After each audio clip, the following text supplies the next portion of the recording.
Welcome to the A World of Difference podcast. I'm Lori Adams Brown, and this is a podcast for those who are different and want to make a difference. Are you walking through something in a relationship or in a situation you have at work, or maybe something that has just been a curveball in your life that you don't really know how to walk through without some professional help? Well, if that is you, BetterHelp is here to help you. They sponsor this podcast. I myself have been helped by a BetterHelp therapist who I absolutely needed at a time in my life where I was working through some workplace abuse. And the things that she would say to me, give me to do in between our sessions that were weekly, just really transformed me. She walked me through some really, really hard things, and I've come out the other side with so much more freedom. And I just want to recommend it to you. There are professionals there that can help you walk through whatever it is, whether you're trying to figure out what's next for you, work through some tricky things in a relationship. Please check out betterhelp.com/difference for 10% off your first month. That's www.betterhelp.com/difference for 10% off your first month. Today, we have a repeat guest back on the show who's also coming on the show with his wife. Amy and Rob Dixon are joining us today to talk about a joint effort where they have co-written a book together. Both of them are authors of other books, but they came together in a project where they've written a book for children, and it's about a little girl who wants to preach and is gifted to preach. It's called Penny Preaches. We're really excited about this book being released and super excited about this couple writing it together. Amy and Rob, like I said, have both written books. Amy is the author of 3 picture books, Maurice the Unbeastly, Sophie's Animal Parade, and Marathon Mouse. And she's also written a middle grade novel. She works in publishing, so when she's not writing, she's editing and marketing other people's books. She and Rob both live here in California, in Clovis, California. Rob is the author of Together in Ministry, Women, Men in Flourishing Partnerships. And if you'll check out the episode previously where he was on the show, he was talking about that book. Excellent episode. He's doing some really great work. In addition to serving on InterVarsity staff for more than 26 years, though, Rob also teaches at Fuller Theological Seminary and Fresno Pacific University. This couple is super exciting because they have come together to write this book for children. But I don't know, all over my social media feed, I'm seeing a lot of adults enjoying reading this book too. So it's a book that's just very special, and we're going to get into some of the why with that in this episode. But just really excited today to welcome to the World of Difference podcast, Amy and Rob Dixon.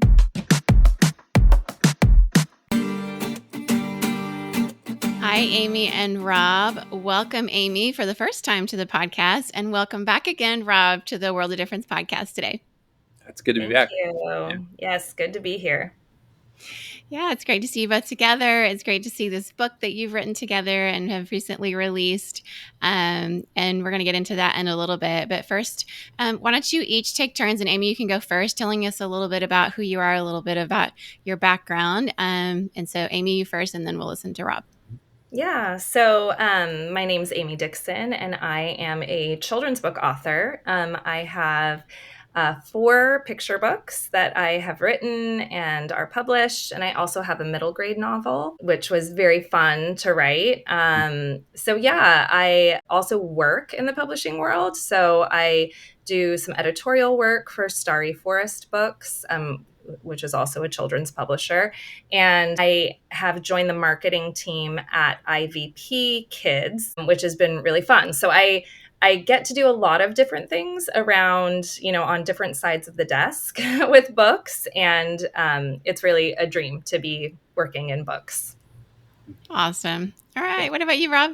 Yeah, I'm married to a book expert for sure. So yeah, we live in Central California. We've got 4 kids. 3 are launched or launching out of the nest. So everybody can pray for our 4th one who's stuck at home with mom and dad. In terms of my vocational stuff, I work with InterVarsity Christian Fellowship, which is a college ministry organization.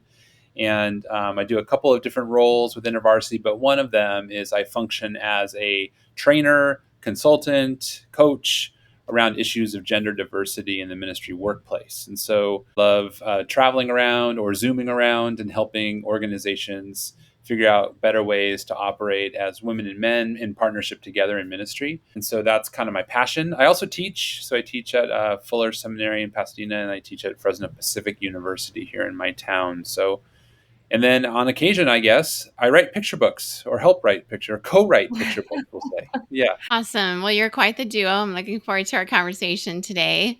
And I know a lot of people have been really excited about this book. I have a lot of people on my social media feed that have been posting pictures with your book, Penny Preaches. And with all the things going on in the world, in faith communities and in politics and in societies at large, of all of those things, what inspired you particularly, each of you? And I'll let you go first, Amy, and maybe Rob, if you want to give your perspective as well, of what you were inspired by that led you to write this particular book. Yeah. So with this book, it's kind of funny because Rob had the idea of writing a book because this is kind of his area of expertise, is this idea of gender dynamics in the church. And he was kind of saying, what if there was a book that we could make for kids when they're younger to start thinking about this issue, to really start the conversation a little bit earlier.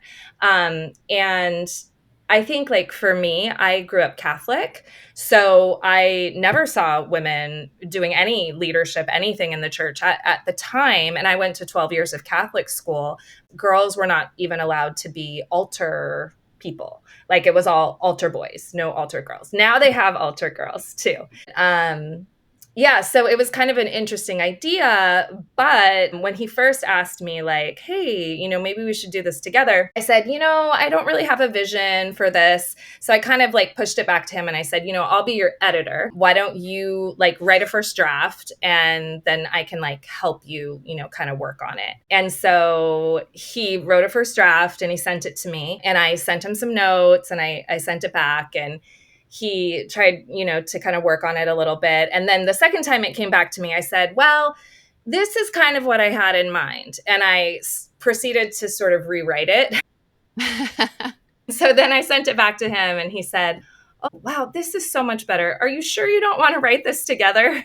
And so then I said, okay, let's write it together. So that's sort of how this particular book started. And I don't know, Rob, you probably want to add something to that. Yeah. What was it like for you? Yeah, I think, when I started, so I think I mentioned this a second ago, Lori, I spent a lot of time trying to help institutions rethink how they operate around gender stuff. So whether that's policy or theology or culture or structure or systems, whatever. And that's a lot of work to change something that's been in place for so long in so many cases. And so, yeah, when I had a little gap in my writing schedule, and I thought to myself, how hard could it be to write a picture book? Right? I mean, I'm used to writing 60,000 word books, and this is, I don't know how many words Penny is, not very many. Turns out it's really difficult to do that, right? But I think the impetus for starting the process was trying to think about, try to change stuff later on is challenging. What if we, like Amy said, what if we start earlier? And what if we start a conversation at the beginning? And what if we influence kids and families to think differently about how we do church regarding gender so that there's less work to do later on in terms of changing structures which are embedded so deeply in our institutions. So that's kind of where, for me anyway, where it started. And then, like Amy said, the collaboration along the way has been just wonderful. And it's brought us a lot of joy to work together on this. So awesome. I totally agree. And I think a lot of listeners would agree that so much of our bias or our prejudice gets formed in our childhood. The representation does matter. In the U.S., we are in a political season where there is a woman running for president. Only the second time we've had a woman in a major political party get that nomination. And the fact that I think it was somebody was talking about that placemat that you have with the presidents on it that sometimes people give their kids, and they're all men. And so a little girl getting that placemat or a little boy getting that placemat is going to assume, well, U.S. presidents are men, mainly because that's really the only faces they see. And that's the logical conclusion. So it does, from childhood onward, really just that representation really does matter. And so seeing that in a children's book, I would imagine would really form hearts and minds in a particular direction. I'd love for you to share a little bit about the main character, Penny, and kind of what message you feel like she represents. Who wants to take that one? I mean, do you want to start, Rob? Sure, I'll start. So, I mean, just to go off what you're just saying, Lori, it does, models make a huge difference. I mean, sometimes we've said it's hard to be what you can't see, so if you grew up your whole life without seeing a woman up front, then you start to think that's just not possible. And so I think Penny's story and the narrative in the book, Penny is a little girl who decides she wants to become a preacher, and goes through this internal, external kind of challenges. And then at the end, there's a model. She sees Pastor Sarah, and it's, oh, wow, I guess I can do this. So I think that value of representation and modeling is what we're trying to convey here. And then Penny herself is a model, right? So for kids, like I said, we've got 4 kids, and we want kids to read this and see themselves in Penny, or at least be encouraged to ask the question, what is God shaping? How is God shaping me to be? Or how has God gifted me? How has God wired me? So at least to spark that conversation. So yeah, modeling at a couple different levels in the book, we hope. Yeah, and I think just to add to that too, I think a lot of times those leadership gifts that we can see in our kids, even at really young ages, a lot of times when they come out, in our female children, they're seen as negative attributes. So we have one daughter in particular who had a lot of those leadership gifts, and as early as, first, second grade,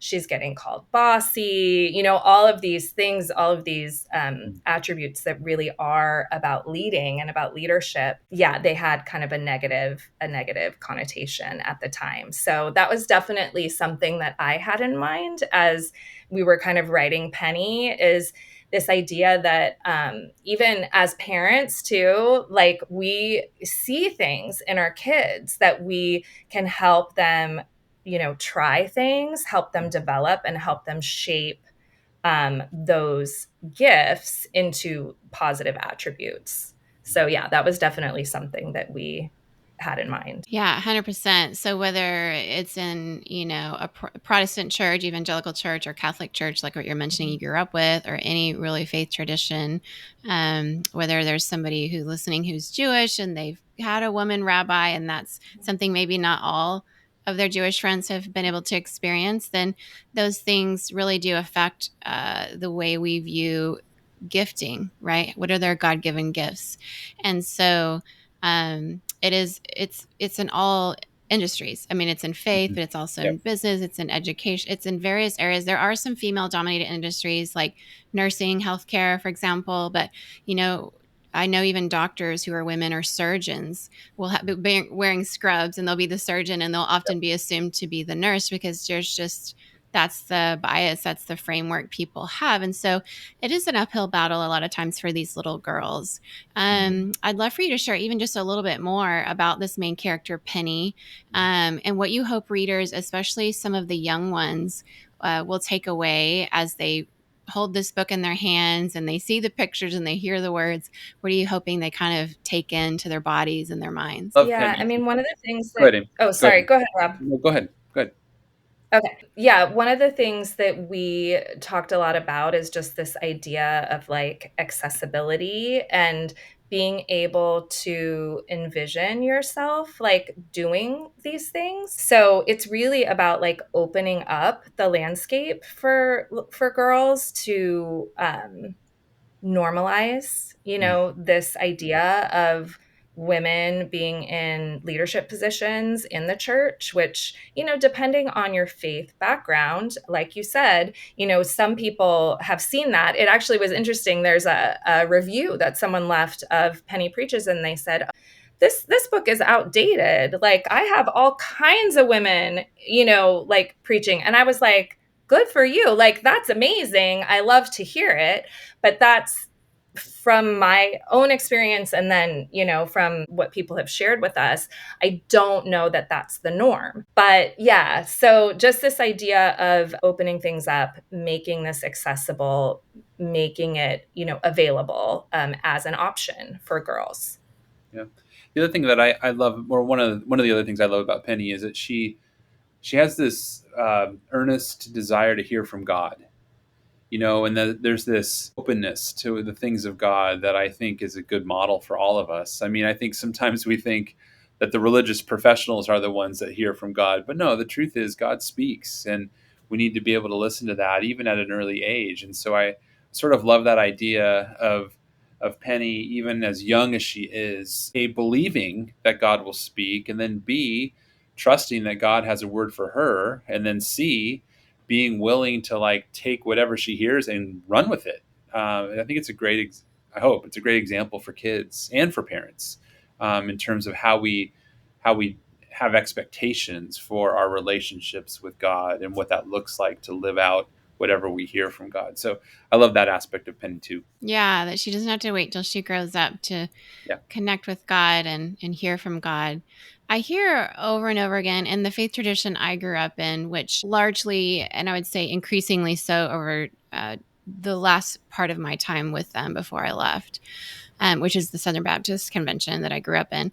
It did have women pastors, and then it sort of didn't. So it went when it didn't go the direction a lot of us thought it would. But I over and over again heard stories of women who would tell me that when they were a little girl, probably around Penny's age, they really felt this calling to ministry, a calling to preach, a calling to pastor, and they really felt God impressed that upon them. And then again and again, when I heard the story, they would say they shared it with their often male pastor, or even a Sunday school teacher who may have been a woman, or even a parent. And over again, what they would be told is, you have to marry a pastor. And it would crush their soul, obviously, right? Because it did a lot of things. It made them feel, well, maybe I didn't hear from God and I misunderstood that, and then not trust themselves to hear from God, or also just digesting the very sexist nature of how you would process that as a child, that only the boys get to do that. And how is it that I'm made in God's image and they are too, but that doesn't seem equal or right? And so have you encountered, as this book has been released, or have you thought about them as you've written this book? Amy, I'll let you take that one first. Yeah, I mean, it's been really wonderful to hear from people about this book that, we hear over and over, like, I teared up when I read this book. It was healing for me to read this book. And a lot of that is, those stories are from women who at some point have felt a call on their life to lead, and have had that questioned along the way. So while it's, great to know that this book is striking a chord and people are connecting with it, it's also very sad because we're recognizing the amount of hurt that these women have experienced along the way in just trying to live into like who they are and who they felt they've been created to be, and trying to be faithful in that. And they've just encountered block after block, and a lot of discouragement. And so, yes, we've heard a lot of that, like along the way, for sure. It's fun to, Yeah, I can only imagine what that would feel like as a grandma to finally get a book you wish you could have read and be able to give that to your grandkids. That must be really special for them. And, not everybody is capable of writing a children's book or doing that whole process. And so it is such a gift for people who've longed for something like that. I know people listening to this, especially those in the audience who, have not had much interaction with Christianity, may be really surprised to even hear this concept that, women are quote unquote not allowed to preach or quote unquote not allowed to pastor. I know, you live in California. I do as well. And I'll often be in conversations with people where I talk about the faith tradition I came out of is been fighting over whether women can be pastors in the very public news. It's like, wow, like that's a thing in 2024. And so maybe one of you could take this on to describe why it's that way and maybe add your perspective to it. Like, how do you think we got here and what is it all about? I'm going to give that question to Rob, mostly because this is the center of his research. His doctoral work is one of the things I love about his work is that it's like based in interviews and really conversations with women in the church. And so I'm just going to hand that off to him and let him talk about what he's... All right. Take it away, Rob. No pressure. No pressure or anything. And I think even too, like Rob, a lot of the work he does is, trying to help churches figure out how to become that. So it's like they've decided, like, okay, we really need, like, to make sure that we're doing this and we're living it out, but we don't know how, because they don't have models of places where this is where men and women are working in partnership, and there's a thriving, growing church there. So a lot of that is they haven't seen it before. So it's hard to do. Again, Rob already said it's hard to be what you can't see. So yeah, and it's interesting because there's so much in the church history that shows that women were leading all along. Yep. That it's a matter of our culture has changed and taken on traditions and looks back as if it was always this way, but it wasn't always this way. And even what we call preaching and pastoring wasn't what they call it, or they didn't even necessarily call it that. And so therefore we're talking about apples and oranges a lot of times. I remember when I was in seminary, with some of our mutual friends, Lisa Rodriguez Watson and Matt Watson, before they were married, we had a professor there, a theology professor, that people would often ask him what is his position on women pastoring, and he would say, if you can show me a pastor in the New Testament, then we'll have a conversation.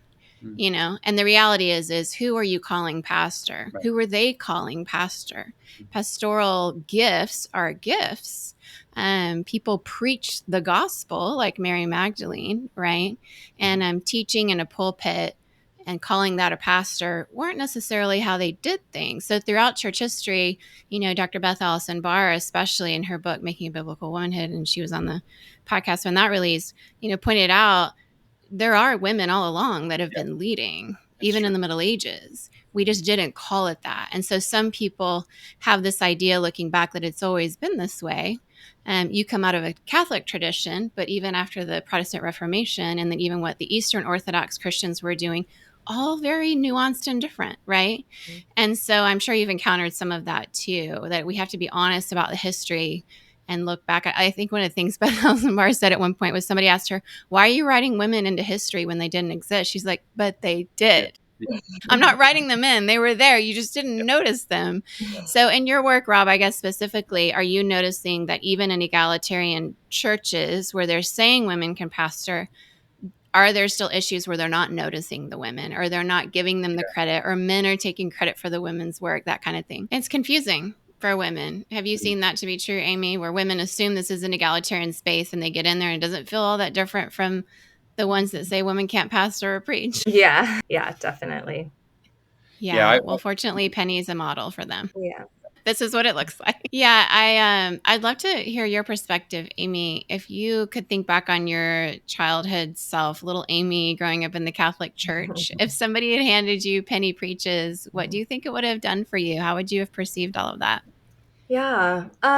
It's kind of interesting because while that was my faith background, I did grow up in a family that felt a little more like matriarchal in terms of like who is in charge. And then I'm one of 7 kids, and 5 of us are girls.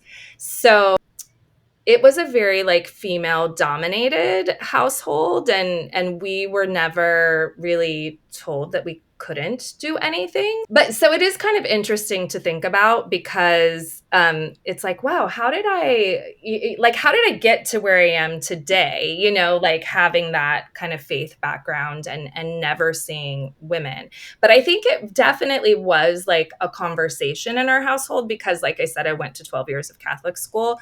So I do know that there were conversations like, where are all the girls? Like why can't a girl be a priest, or that sort of thing? And they would say, well, no, you can be a nun, which wasn't very appealing. Was taught by nuns as well.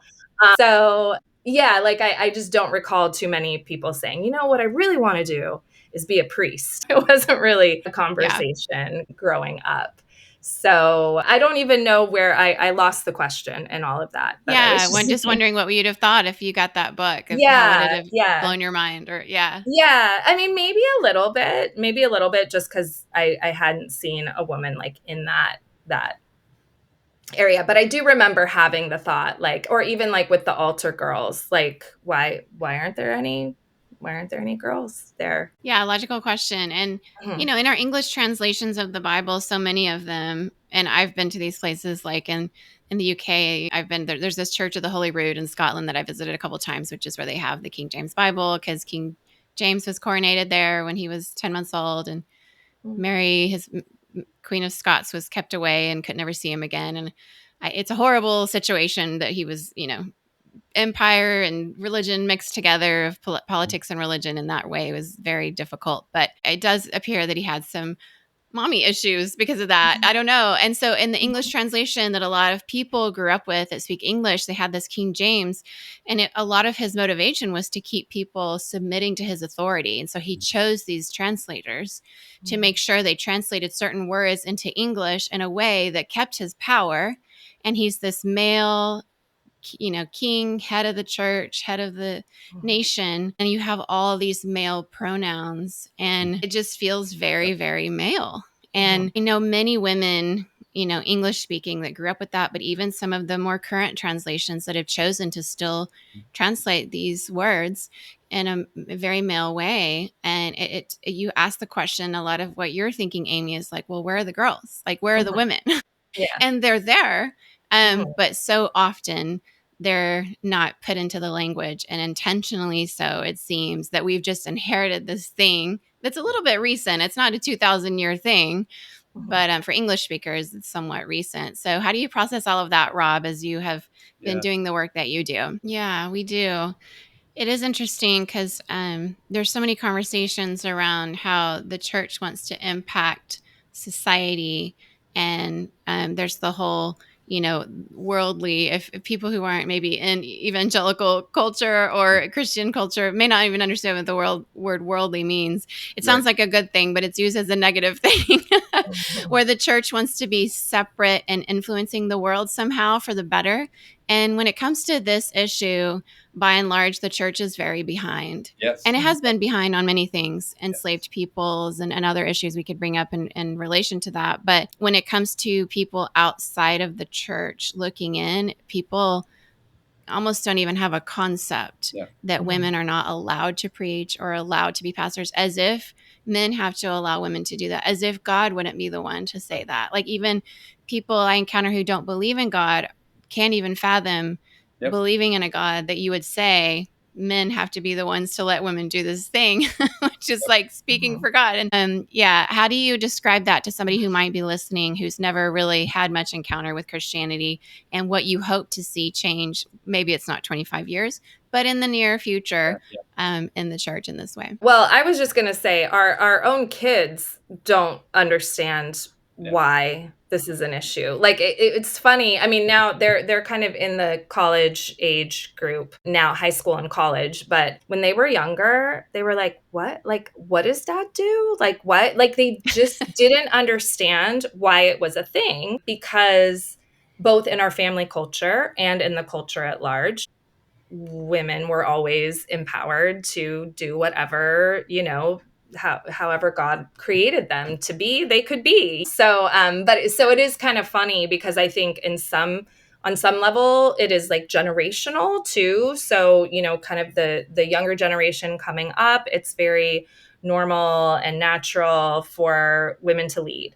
But yeah, again, depending. But go ahead, Rob. What were you going to say? It's going to be next. Yeah. I have their friends. Me too. Sure. But that real value. What do you get? Yeah, this is the task. This is a make or break moment, I think so. And so some people say there's something salvageable here. Just be patient. I don't think patience is something you can ask for. I think you got to change this now, or people are going to move on and find something different. That's right. I don't think it will be bad. I think people will find really good things, and they'll start good things, and we'll see little versions of reformations, whether they're radical or not. I think faith communities will form and morph, and they'll look different. Yep. Because what we have today isn't what you would recognize in the New Testament church either. Yeah, sure. And so I think that there's an opportunity. You can either get with the program and make change or not. And so My hope is that they will. Who knows? 25 years, we may have a conversation and be like, we were surprised. That's right. We'll have you back on the podcast. We're still podcasting. Yes. Thank you so much for both of you writing this very special book and getting it into the hands of grandkids and grandmas and everybody else, and just inspiring people by Penny and her life and her hearing from God and preaching. And that this is something that if little girls everywhere can understand, and their brothers and their friends can understand, that they'll be able to live out their God-given gifts throughout their life without anybody saying, no, you got to marry a preacher, but no, you can do this. So thank you so much for writing this book. How can people find you and more of your writing and catch up with you? Yeah, we both have websites. So I'm amydixonbooks.com. And then for social media, I'm mostly on Instagram. So I do have accounts on the others, but Instagram is kind of my favorite place. So yeah, I'm at Amy Dixon Books there. Listening, want to go website. Thanks for having us. Well, any last thoughts from either one of you of things you want to leave our audience with today before we finish? I would just say that, just to emphasize that this book is not just for little girls, that it is for girls and boys, because it is just as important, if not in some ways more important, to normalize this for the boys in our lives growing up. So I just wanted to throw that out there too. Love it. Yeah. Thank you both for being on. And I'm going to ask you to hang out a little bit longer for our Patreon community to ask you another question there for our difference makers. But for this conversation, thank you so much. I hope this book gets into a lot of hands of boys and girls and men and women all around the world to inspire them of what could be, and how God can speak to little girls and inspire them throughout their lives. Thank you both. Thanks, Lori. Thank you. What an inspiring conversation. If you have little girls, little boys in your life, or grown women who as a child really felt called to preach and somebody told them, like so many girls were told, well, honey, I guess you're going to have to marry a preacher, or were just laughed at or ridiculed or just dismissed as if that was too much, a dream that was impossible or audacious or too ambitious or out there for people to understand, coming from theologies such as complementarianism, which we've discussed in other episodes here on the podcast and at great length in our Women in the Church series. So please go check that out. In those environments, and I was in many of those environments throughout a lot of my life in my faith community, even though I'm egalitarian, which you've heard me talk about multiple times, even for my own children.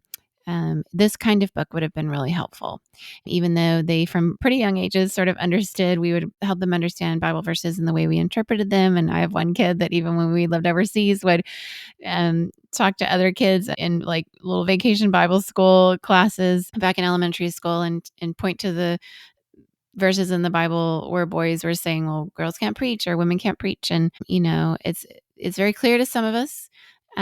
Other people see it differently. But really, when it comes to the parts of the scriptures where it lists God's given gifts to humanity, and there's multiple places where you'll see these lists of gifts where it's, the gift of teaching, the gift of prophecy, all these different gifts. You never see those gifts listed, and it says, and these are for the boys and the men, and these are for the girls and the women. It just doesn't happen. Those lists are not gender specific, and so preaching is a gift that's available to anyone. And this book is exciting because Penny's a preacher and she gets to fulfill that dream and gets to fulfill the God-given gift that was put inside her. If you listen to our Women in the Church series, we had multiple people on talking from a theological perspective, academic perspective, historical perspective. And in that series, I think, I remember kind of really clearly, I think it was Kate Wallace Nunley, if you want to go check out that episode, where she really mentioned a lot of the books about egalitarianism have traditionally been more academic in nature. So they're more like something at the seminary level. They're not the kind of thing you would find at the Christian bookstore typically. And there's not been as many books written for people in the pews, for little girls, for parents to read to their little girls and boys at bedtime, for grandparents to read, for you to give as a baby gift for an expectant couple, which this book would be great for, whether it's a boy or a girl. And just to help everyone understand that this is something that girls can do too. And those kinds of books have not been as common. And so that's why a book like this is so super special, because it's not academic, it's at a child level, and it's helping give that imagination, which we often don't have because, whether we mentioned on this episode, Catholic or Protestant, and a lot of churches women aren't preaching from pulpits. Even when we have churches that are egalitarian, a lot of times there aren't even there women preaching, or they're not preaching as often as the men. It's not an equitable situation. So little girls and boys naturally would grow up and think it's more of a man's role. Whereas in fact, in the scriptures, you won't see that that is designated just for men. In fact, Mary Magdalene was the first to preach the gospel back to the apostles because she saw the risen Lord Jesus in the garden. And so technically the first person to ever really preach that gospel, good news, post resurrection of Jesus was a woman. And so, throughout history, we've seen that church history that women preach, and little girls should be able to understand that too, and little boys. So this is a very special book. You probably are going to be seeing people post on social media about it if you do little searches for it, and you'll see how it's resonating with people. But I would love to see how it's resonating with you. So I do hope that you order this book. Check it out in the show notes. We'll put a link there. You can also go to InterVarsity Press where it's published, but anywhere where books are sold. And if you start reading that with kids, grandkids, your own kids, nieces, nephews, neighbor kids, it doesn't matter, and you want to post a picture and send it or tag us, Rob and Amy, I'm sure would love to see that. This podcast is, as you know, conversations to be shared. Sometimes we talk about hard things or things that might be somewhat controversial. Maybe there's people in your life, family, friends, church members, people in your faith community where you kind of want to have this conversation, but you kind of don't know how. And so this podcast can serve and has served in the lives of very many of you around the world as a way where you send this episode to someone and you say, hey, I really want to talk to you about this. Could we have coffee? Would you listen to it first? And then it helps you have the conversation. And so if that's happening and you want to share that with me, absolutely love that. I really do. It's my why. I want to help people have these deep conversations that we often don't have, where we can be challenged in our thinking and move forward in healthier ways together. And, making a difference doesn't have to be grandiose. It really is as simple as showing kindness to the person right in front of you that can make a world of difference in someone's life. Any of us at any given moment could have a curveball that life throws us, whether it's an illness, whether it's a pandemic, whether it's a relationship that you've been in for 53 years and suddenly it takes a turn that you never expected, because people can change and people can make all kinds of good decisions, and then one day they make a really bad one and everything just goes south and it's unexpected. So showing kindness to that neighbor, that person, that family member, that coworker right in front of you, it can be something that absolutely makes a world of difference in someone's life, to show someone care and love at a time where they really need it. Doesn't have to be some grandiose mission where you start a nonprofit or reach thousands or millions of people. Honestly, the power of the moment of reaching one person that's right in front of you is just absolutely beautiful. And so I hope that you're not hearing this podcast and ever taking away that it has to be something grandiose. I bring guests on that are just doing simple things sometimes. Maybe it's writing a book. Maybe it's, teaching on a particular topic. Subject matter expertise is in a particular area. And so I really hope that your takeaway is the opposite of grandiosity, and really just loving the people right in front of you and making a difference, and also loving yourself. And if you have some things inside you, some inner healing and work to do that you've been ashamed of or afraid of or rejecting because of maybe some childhood trauma that you've experienced, I really recommend Dr. Chuck DeGroat's episode a couple of weeks ago on that. He's written this great book, and I hope that you're reading it. It's really, it's getting released soon, and some of you have pre-ordered it. It's a really impactful book that's going to make a difference in a lot of your lives. And I know that difference makers like you that listen, and sometimes the last person you care for is yourself. And so sometimes the world of difference you're making is just to stop running away from shame and taking a deep, hard look inside yourself. And the healed you that's going to show up in all your relationships, your family, your friends, your neighbors, your coworkers, in a very different way. And that's maybe the world of difference you need to make right now. Maybe you grew up in a church that didn't have pennies being encouraged to preach, and that's a deep, deep wound that's shameful and hard to face. Whatever you're facing right now, I hope that you know that you matter, your healing matters, your voice matters, and you are a child of God, and you're loved. And I hope that you can love yourself and have enough self-compassion to give yourself the gift of healing. And we do bring different speakers on to these episodes here to help you see that and to give you resources. But as you read Penny Preaches, let us know. And if you want to join us in a deeper conversation, as always, I have Amy and Rob Dixon join us for a special exclusive episode with our Difference Maker community. And you can find it there at www.patreon.com/aworldofdifference. We'll be releasing that on there soon. And of course, we've had Dr. Jamar Tisby, Dr. Chuck DeGroat, all our guests that have been on recently, they're all in there. And you can access that for the free trial, or you can join for as little as $5 a month, the price of your latte at your local coffee shop, and get access to all those different episodes in there at different tiers. So I'd love to have you join us there, where you can DM and talk about these conversations with me and others in the group. You can speak into the episodes, and we have some really exciting things coming up in our Difference Maker community. So I would love for you to join us there. It's very special to me. And you are really a big difference in my life. The fact that you would listen to this podcast, that this community is so engaged and really listening, sharing these episodes with others that you want to have deep conversations with. You're leaving us reviews and rating our podcast, which makes a huge difference in how people find us and brings more people into these conversations. I just really appreciate you so, so much. And I appreciate those of you who listen every week and who let me know how this is making a difference in your life. Absolutely just appreciate you so much. And I know that life can be really hard right now, and you might be going through some difficult things. And I hope that this podcast brings you a little bit of connection and enjoyment and inspiration for whatever you're facing. And just want to say, take a deep breath in and out, and just know that you matter. Sometimes all you have to do is just be. Sit in your chair for 20 to 30 seconds in your office, wherever you are, and just be. A therapist taught me that and was very emphatic that I practice it because she knew it was hard for me. And it does make a difference. So I hope that makes a difference for you today, and keep making a difference wherever you are.